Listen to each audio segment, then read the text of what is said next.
You're listening to the Night Demon Network. Go to nightdemon.net/subscriber to unlock more exclusive content.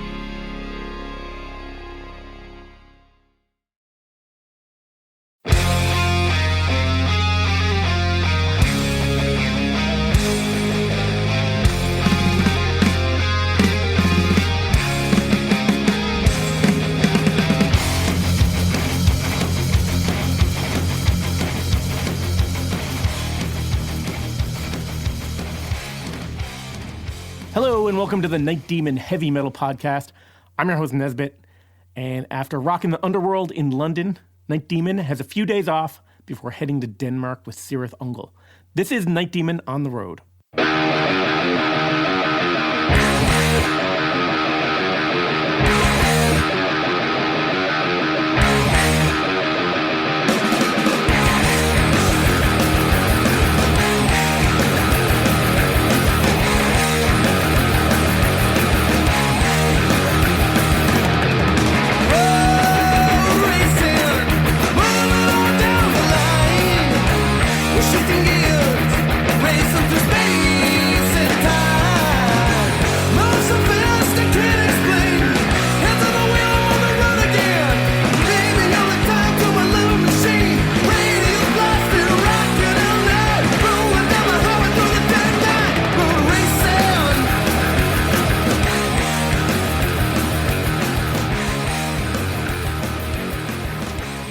We were lucky that with this run, we didn't have another show.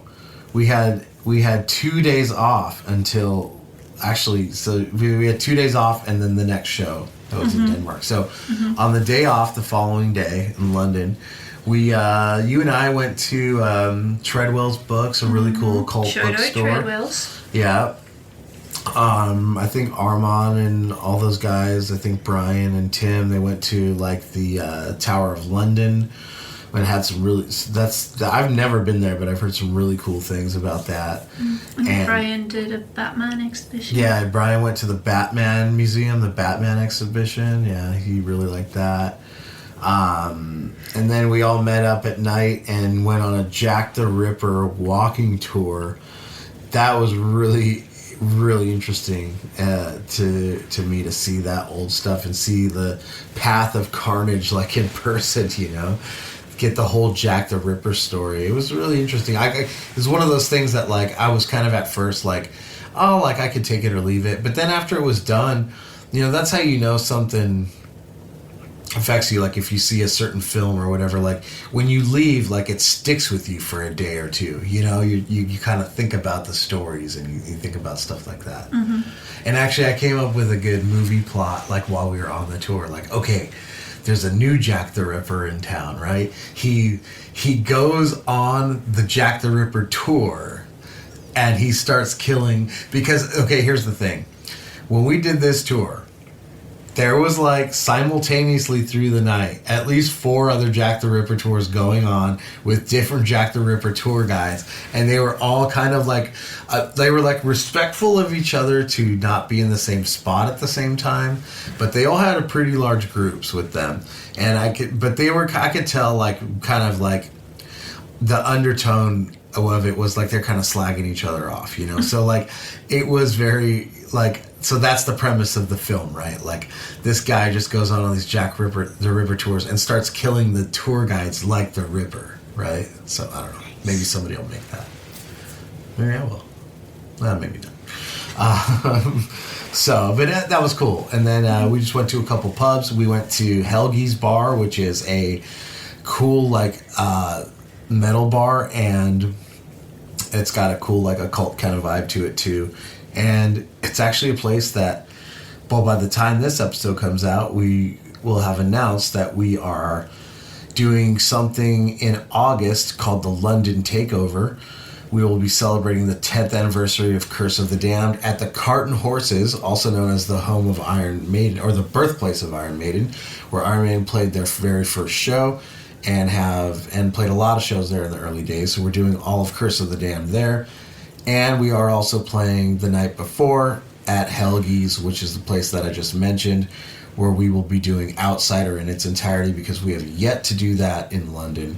So that's going to be great. The London takeover in August to go along with all the other shows that we're doing for that, which will also be announced very soon, or at the time when you're listening to this. 2025 is the year of Curse of the Damned, so we are celebrating it 10 fucking years. Crazy.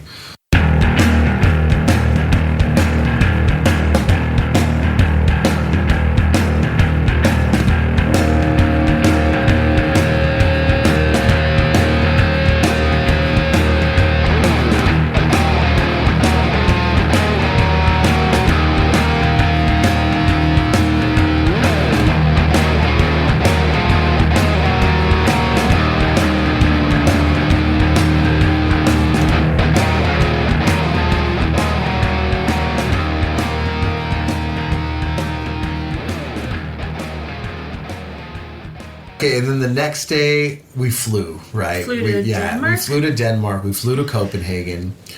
This was my first time personally playing in Denmark, so that was cool for me. I had been there once before because it was a stop when we played the Vaken cruise last year, but I didn't actually play, just visited for an hour or so. So, first time playing in Denmark. That was cool. And yeah, we didn't do much, right? We just kind of got up at checkout time, oh yeah, here's what takes all day. You'd think like London to Copenhagen isn't that far, right? Well, it's far when you leave the hotel at checkout time. You have another 2-hour cab ride to the airport, right? Mm-hmm. To get there 2 or 3 hours before your flight. Then you get on the plane. Then you got to fly there. Then you got to go through customs. Then you got to get all this fucking baggage again. Luckily, the hotel we stayed at was directly across the street from the airport, so we all just walked over there. So we flew into Denmark, and as mentioned before on this podcast, I'm sure, we fly with a lot of stuff. We have our personal stuff, we have gear, we have merch. There's a lot of bags that we fly with, and between the 6 of us, it's a lot to carry. So we always use the airport luggage carts, and the hotel was right across the street, and it was so close, in fact, that we just rolled the luggage carts right onto the hotel, and we had them in our rooms with all our luggage, which I don't think I've ever done with an airport cart before, so that was kind of weird, but it worked out. When we flew out, we just rolled the carts on back. It was actually pretty convenient. The hotel, I remember being super nice. We had a nice dinner there at the hotel. We all got together and had a nice dinner. You know, here we are. Well, as we're recording this, we're the eve of a 6-week tour. We're here. This is the first night of a tour, and I'm already kind of like, are we gonna sleep for the next 6 weeks? Right? We just had 7 weeks off and been getting great sleep. So, but here we go. So, got some sleep. The next day, we were going to play in Roskilde, which is... Gimli. How far is that from Copenhagen? Less than an hour. Yeah. I'm going to say like half an hour, 40 minutes or something. Brian woke up early, which he never does, because he usually needs 18 hours to sleep a day. So he can get like a $150 cab ride into town. Things are expensive in Denmark. Scandinavia in general, you know. But... so he can go to the record store, Bebop Records, owned by Michael Denner, the former guitar player of Merciful Fate from the classic lineup. The day after that was the show, and I got up early because I needed to stop by Michael Denner's of Merciful Fate's record store. Something I always have to do when I'm in Copenhagen. So I navigated the Danish train subway system and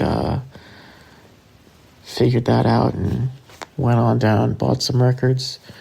So that was a mandatory stop for me. We had visited this store before when we were on the Vaken cruise, and it docked in Copenhagen for like half a day. I think we talked about that before on the podcast previously. But he had to go back.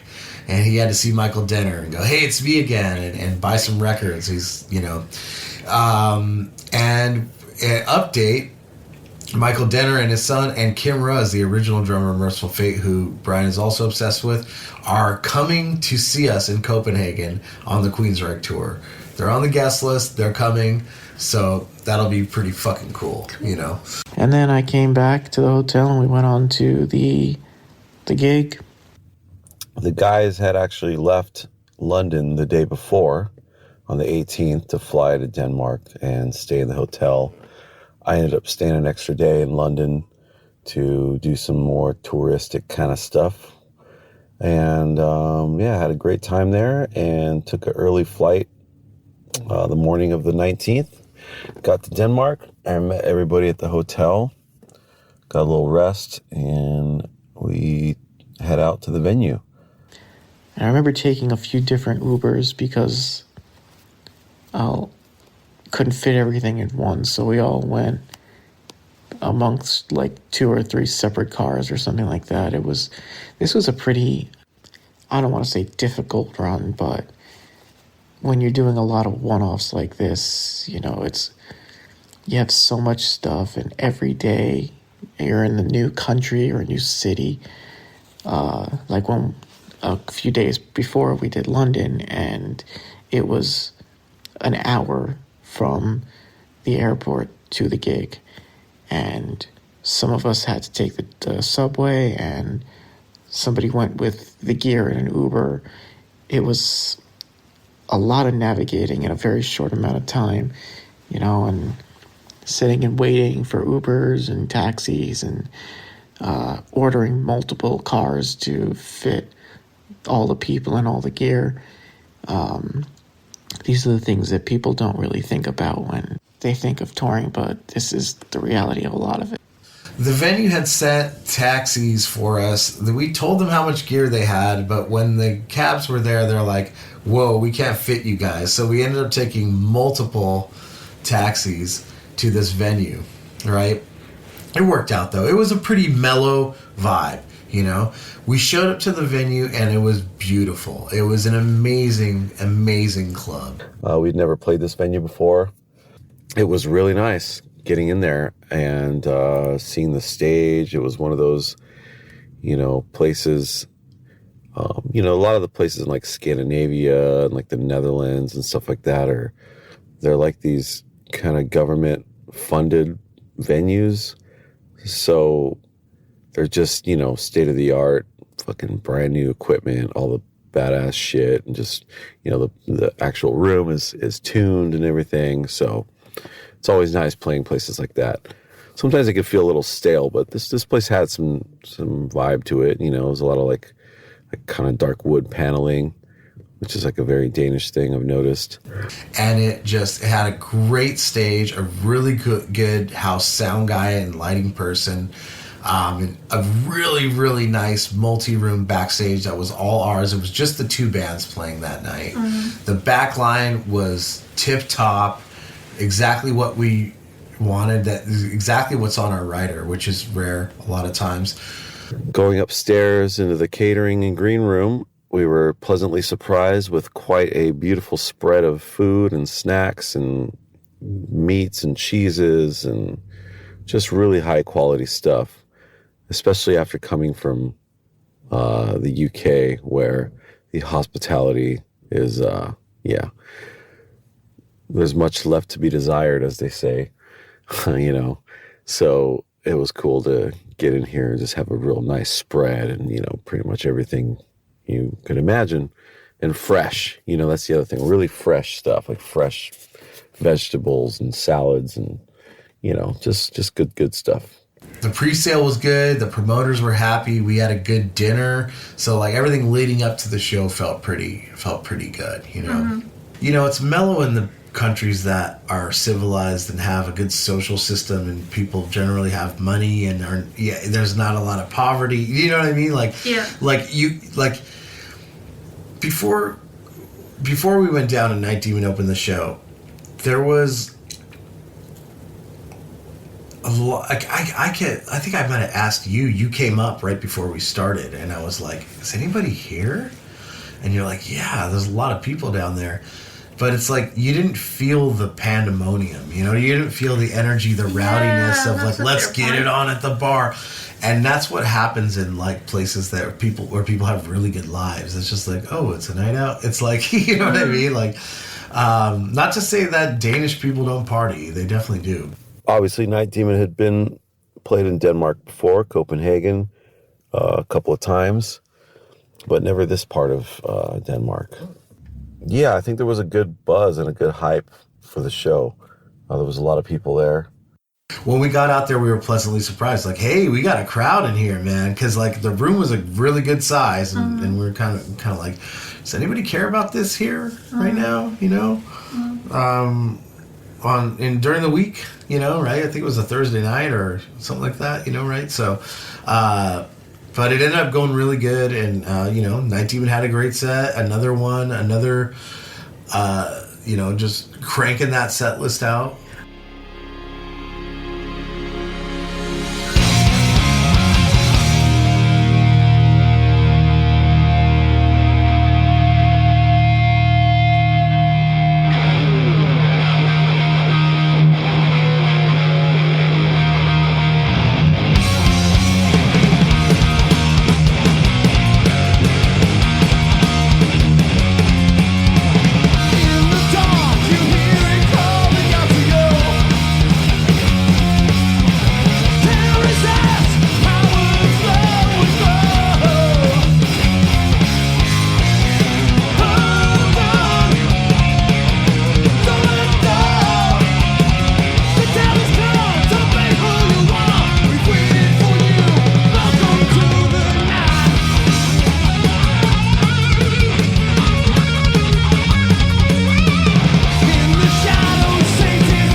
Yeah, so there was kind of a section, you know, up front of people that were definitely rocking out and feeling the vibe of the set for Night Demon. But yeah, there was like in the back behind the soundboard was kind of a bar area. And there was a lot of people back there just kind of hanging out, doing their thing. As you'll hear on Jarvis's one moment of where he speaks at the end of the set, kind of calling some people out back there, as he does from time to time, all in good fun. Okay, Denmark, how we feeling tonight? Are you feeling all right? Are you fucking sure? Are you fucking sure back there? Let me see the guys in the bar that are looking cool all night. You guys okay back there?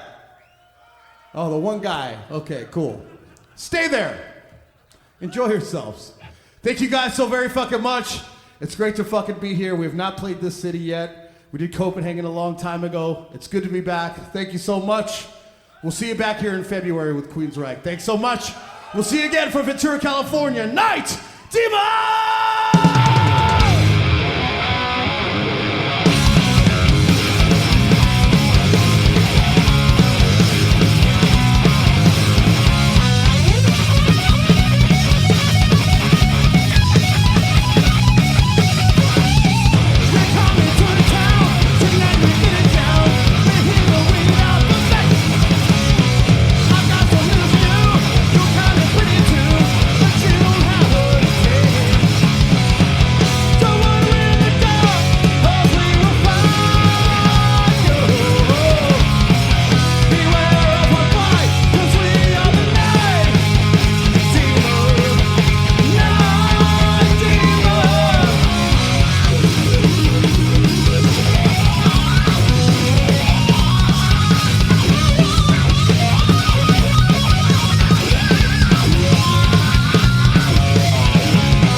Thank you, Roskilde!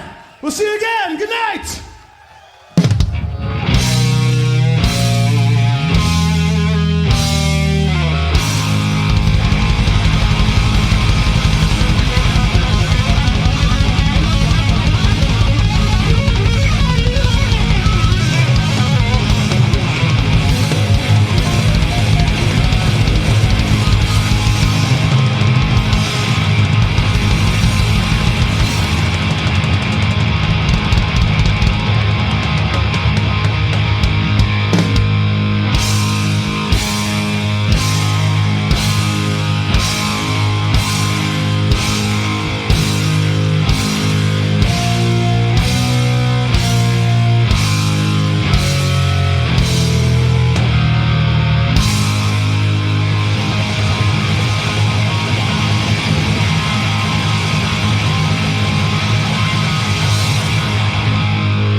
I nearly fell off the stage because Why were you on the stage? I was Rocky that night. Oh. And the wings were like really, So really we went dark. from a 7-footer Rocky to you? To Back-to-back shows? old midget. Oh my god. Yeah, and if I recall right, it was like the wings, and then maybe like 2 big steps or something. To get onto the stage, right? That were really fucking dark, and you can't really see anything in that mask. And I think Armo told me after, like, yeah, everybody could see you, like, because I thought I was like safely behind the curtains, but I was so conscious of like not being able to get up these steps that obviously I was like poking my big stupid head onto the stage for like the whole first bit of the song, and he was like, yeah, the whole crowd is just looking at your big floating head. So sorry. That's okay. But yeah, the gig was good. Good crowd reaction. And overall, it was a pretty good show. People were stoked to see us, but I think the main draw was for Cirith, you know, being as they'd never been there before and all that shit. So, which is cool, you know. Hey, man, we're in this together, you know. On these kind of shows, we're there to support the guys. Obviously, we're already there, so we might as well play. You know, so we did the 45-minute set, which we call the Blind Guardian set, and that went over really well. So. Yeah, we did our job. We warmed up the crowd, and now it was time to take a break and shift gears and get ready for the mighty Cirith Ungol set. And yeah, it was good though. Between sets, I don't know why Armand said, "Can I wear my bandana for Cirith Ungol set?" I said, "Yeah, I'm going to wear mine too." And then Rob said, "I want to wear one," so we gave him one. So we were like the 3 bandana brothers. Like, what the fuck? It was just, and again, I think I talked about this recently. Like, it's not that I don't take Cirith Ungol seriously, but man, I take Night Demon a hell of a lot more seriously when it comes to, I don't know, you know what I mean? Like, it's just, and that makes sense, you know, it makes total sense. But I think when we do double duty like this with Cirith Ungol, I'm able to let loose a lot more and have a lot more fun, actually. I think it's more fun playing with Cirith Ungol in these situations. With Night Demon, there's just a lot of pressure, and I just want to be extremely professional and precise and get it right. And also, I have to put out a lot more energy in that set too. So this was kind of like, all right, my neck's about to break. Let me just wear a bandana so I don't have to, you know, continue that. I felt like those bandanas were getting like wider with every song. Oh man, like I think at a certain point I had to take it off, right? Yeah. I think Rob took his off too, but yeah, it was good though, right?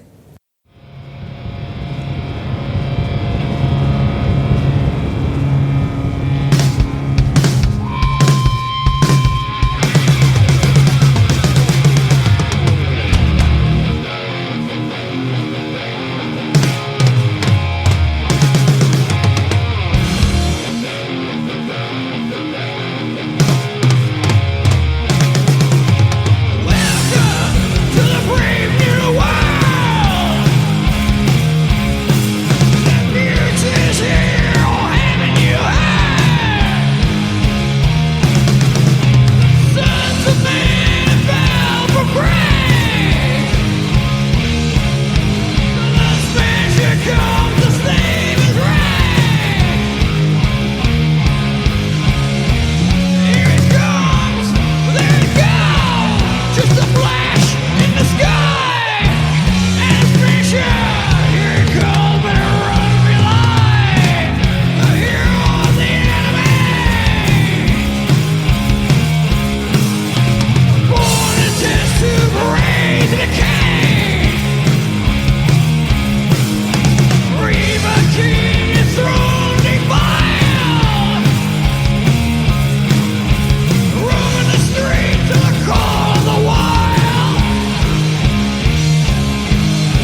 The Cirith Ungol set was really on fire.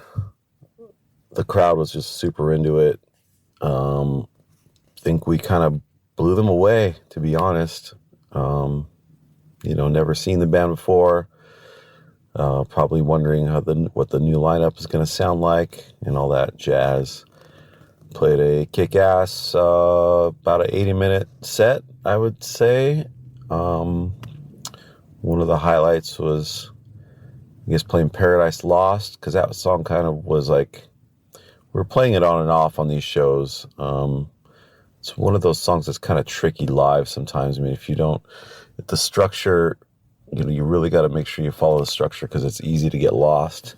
And then if you get lost in that one, it's really hard to try to turn it around and find your footing. But I think we nailed it.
yeah, man, I mean, I can't really think of anything specific. Listening back to some of the tapes, it just sounds like we're just moving right along. No hang-ups.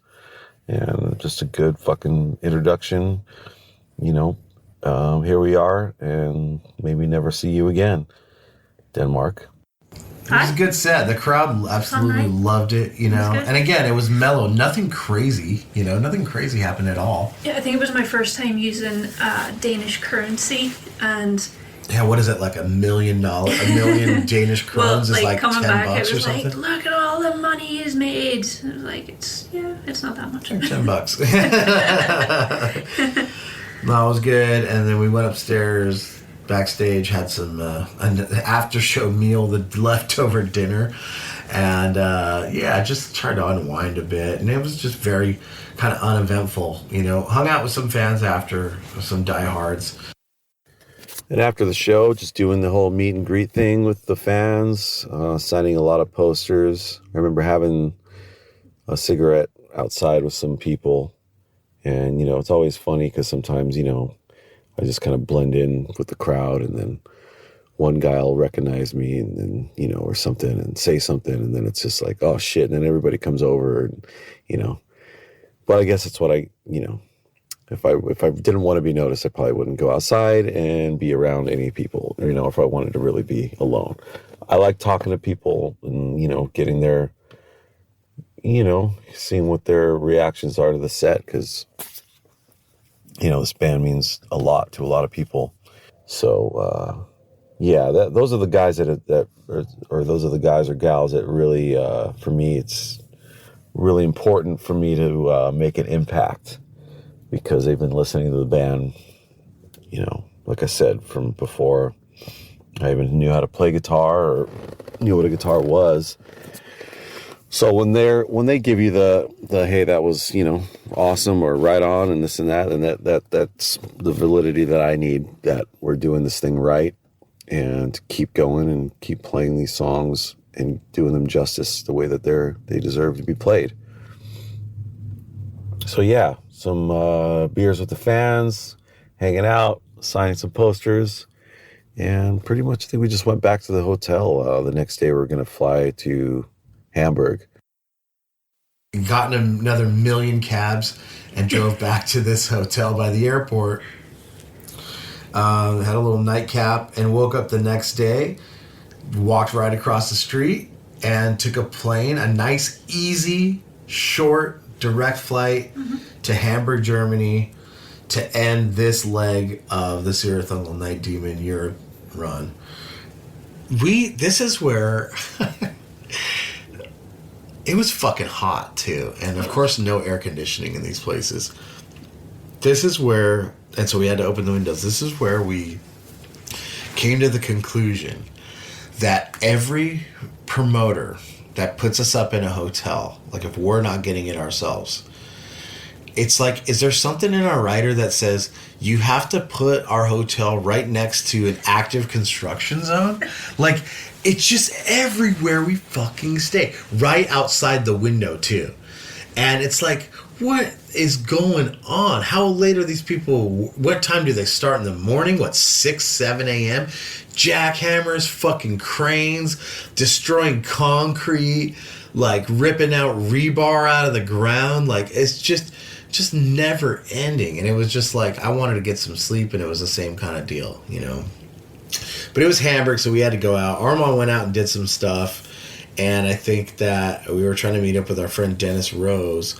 I don't think we ever did, because there was a Reaper Bond Fest, I think, was going on, which is like a kind of industry music insider kind of fest, And the reason that we were there is we were playing the Deaf Forever 10th anniversary, which is the very coolest underground German metal mag, and turns out, based on their numbers for their monthly subscriptions of physical magazines, I think they're actually kind of number one in Germany right now with metal magazines, which is pretty big thing. So, I mean, they're competing against Rock Hard and Metal Hammer and magazines that have been around for decades.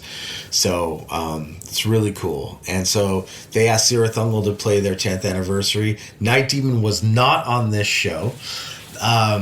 Anyway, so that night we went out. We got some food. We got some Indian food, right? Yeah, we went for a hot date for House, and then everybody joined us, and then we all hit the Reaper Band. Yep. And did some shitty clubs because of Armo. That's right. Yeah. Went to some dance clubs. You know, I called it an early night though, right? And got some rest. The next day went to the festival.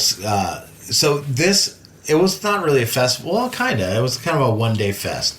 And this took place at the Markthalle, which is the same legendary venue that we headlined Hell Over Hamburg and played with Uli John Roth. So it was cool to be back there. And it was cool for the Ungol guys to kind of see, like, hey, this is where we did that thing, you know? And this is a legendary venue that everybody you've ever loved in a band has ever played. So it was cool for them to headline that. And Asphyx played, Ram, Kerrigan. There was a pretty good lineup. And a really good turnout. Ollie Hahn from SPV, the guy who signed Night Demon, the first guy who really believed in us in Europe, was there. Cirith Ungol's agent and one of my closest friends, Schorg, from Dragon Productions. Metal Blade Germany guys were there. Well, Bart was there. Our publicity team was there. All the magazine guys were there. It was a really cool... Claudia was there. It was a really cool, just a reunion, like a meetup of everybody, you know, so it was really fun. And of course the fans, you know, the fans were fucking great. Yeah. And as far as the show, I think the Cirith Ungol show went great. I felt really, really good that night. Like, I felt like I played exceptionally well.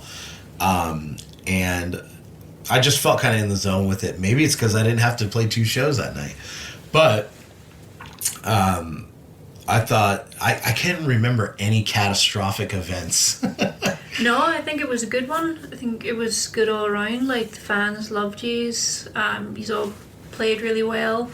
I remember wrapping up the merch, like, halfway through the night because we sold out of basically everything. Oh, less than halfway through the night, Yeah, so I think some disappointed people there, but yeah, things I just couldn't keep them. They just went straight out the door. Yeah. Yep. It was good. Mm-hmm. It was a great night. Okay. This is... So, after the show, we were kind of lagging a little bit in the backstage to leave, right? I think they were kind of like, all right, it's time to go. We went outside to call... like Ubers and taxis, right? To get back to the hotel. And when we did that, everything seemed fine, right? We arrived at the hotel. Rob gets out of his cab and says, "Where's Rose? Oh my God." And this hotel is not close to this venue, okay? So he lost his wife. He's like, "Is she with you?" Like, no, we put her in your cab, right? And turns out she just got out of the car before him. This whole time he was just talking his ear off in the front seat to the cab driver about how he's in a famous band or whatever. Didn't even realize his wife was in the car, and then thought he left her behind. And he doesn't give her enough credit. He thinks that she's just so loopy that she can't find her own way out of a paper bag, you know, and like something horrible has happened to her. And he's freaking out, and he's like crying, and then discovers she's inside, and his tune totally changed. "Oh, okay, cool. Well, let's go get something to eat." And then we went to get some kebabs. And he left her at the hotel. Yeah. Right? Yeah. Oh. But anyway, that was pretty much it. And then again, another early morning flight. Very early morning, right? I mean, did we sleep? I don't think we did. No. You and I went back to Ireland. Brian went to Miami. Tim and Rob went to LA. Rob and Rose went to Austria. And we all met up 10 days later. That's right. Yep. In Europe again. That's it, man. So, that's it. Cirith Ungol Night Demon trip done. More coming up. South America for Cirith Ungol Night Demon. We'll be talking about that after we get into the King Diamond tour and the Queensryche tour. And hopefully some Curse of the Damned episodes. We're going to get heavy into that coming up here on the podcast. Thank you guys for listening and bearing with us and keeping it going. Well, that's it for this week. If you are a subscriber, you can hear the full audio of Night Demon set in the subscribers area on nightdemon.net. That's in addition to hundreds of live audio clips and photo galleries. There's tons of bonus content in there. The subscriber section is a huge, massive archive of all things Night Demon.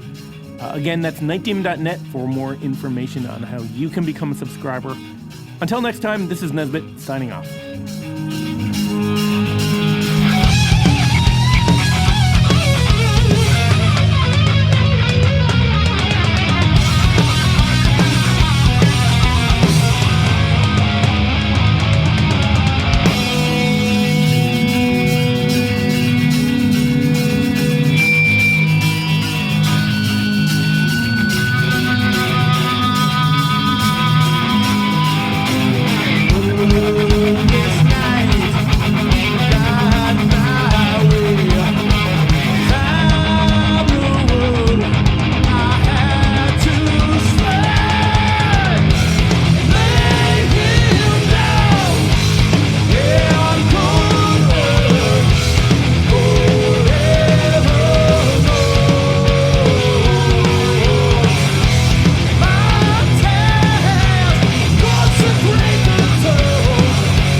Thanks for listening to the Night Demon Heavy Metal Podcast.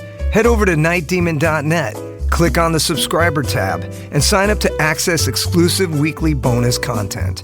If you would like to donate to support the Night Demon Heavy Metal Podcast, you can do so through PayPal at paypal.me/nightdemonmetal. Additionally, if you have not already done so, please subscribe, like, rate, and review the show on iTunes or wherever you listen to podcasts.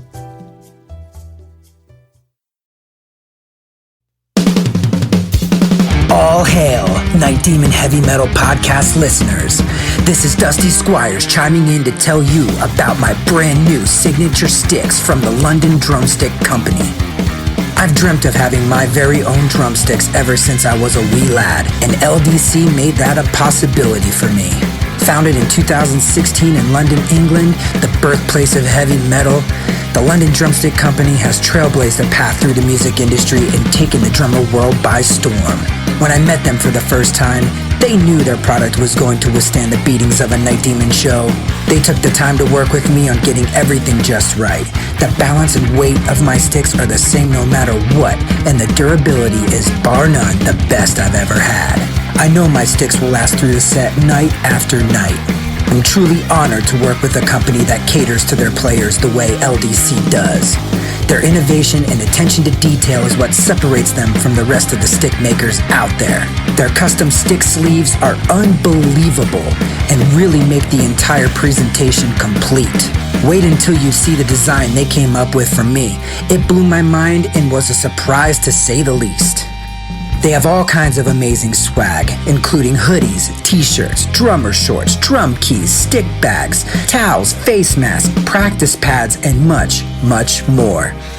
Even if you're not a drummer, you can be a part of Demon history and order my brand new signature sticks direct from their website. How cool is that? And to top it off, the London Drumstick Company are giving an exclusive offer to the Night Demon Heavy Metal Podcast listeners. Go to londondrumsticks.co.uk and receive a 15% store-wide discount using promo code DEMONSTICKS. All capital letters, no spaces, Demon Sticks. DEMONSTICKS. I can't thank everyone there enough for the opportunity to be a part of their family and for them trusting me with their amazing products. See you metal maniacs on the road very soon. And yes, the wood chips will be flying.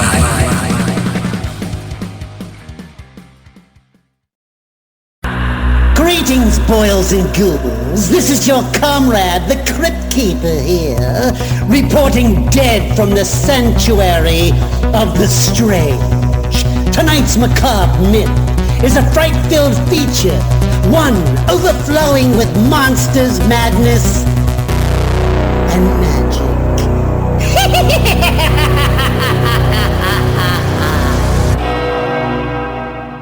Visit our website at monstersmadnessandmagic.com to stay up to date on all the dark dealings within the sanctuary of the strange. Enjoy the show. Hey Metalheads, I'm Mark and I host the Metal Forge. Let me tell you about the show. The Metal Forge features the best underground metal from all over the world. We spend every week with a different artist with interviews, in-depth conversations, and most of all, the music. We also feature audience interactivity where you can submit your questions to the upcoming guests. New episodes are out every Friday at noon Eastern Time at metalforgeradio.com or wherever you listen to your podcasts.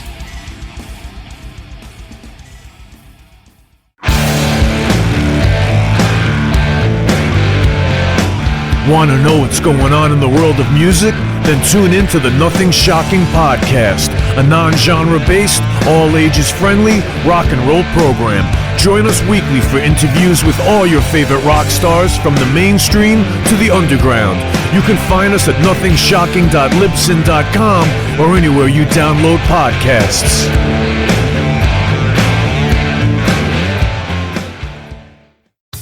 Okay, metalheads, you've been complaining that there has not been a channel that plays all of the heavy metal videos from past, present, and future for years and years at this point. Well, that time is over. Heavy Metal Television is back. HeavyMetalTelevision.net is the website. Go there. You can see videos playing 24/7, 365, all the time, all the best from the old school, the new school, and everything in between. Check it out, HeavyMetalTelevision.net. It is where the metal is.